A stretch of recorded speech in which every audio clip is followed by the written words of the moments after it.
Čaute, zdravím vás u mého nového videa. Tady je Verunka. Ahoj, řekni, ne? Ahoj. Tady Staník. Ahoj. Tak jo, zdravím vás u naší, to je jedno, u naší nový challenge, o které budeme říkat, kolik, Prsto to je.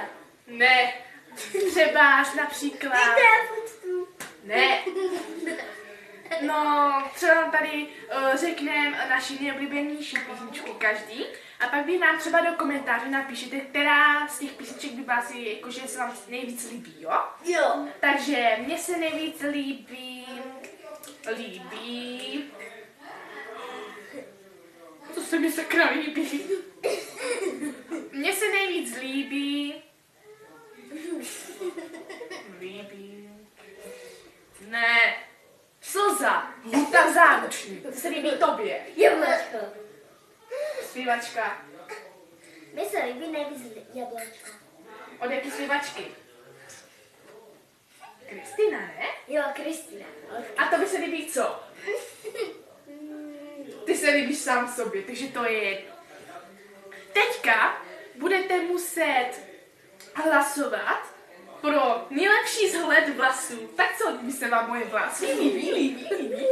A co ty tvoje? To je taky dobrý. A ukaž taky svoje vlasy, svoji skoro hloupeš.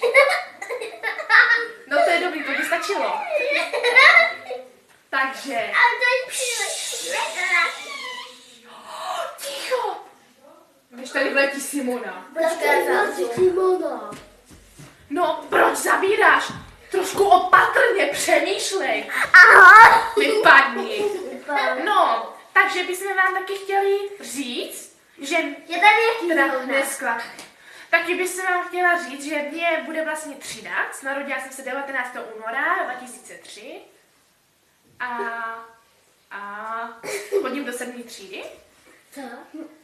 A to je prvňák, bude jí 7, to nic, tady to je blbeček a takže my se s váma loučíme a ahoj! Mua! Mami, to ukáž.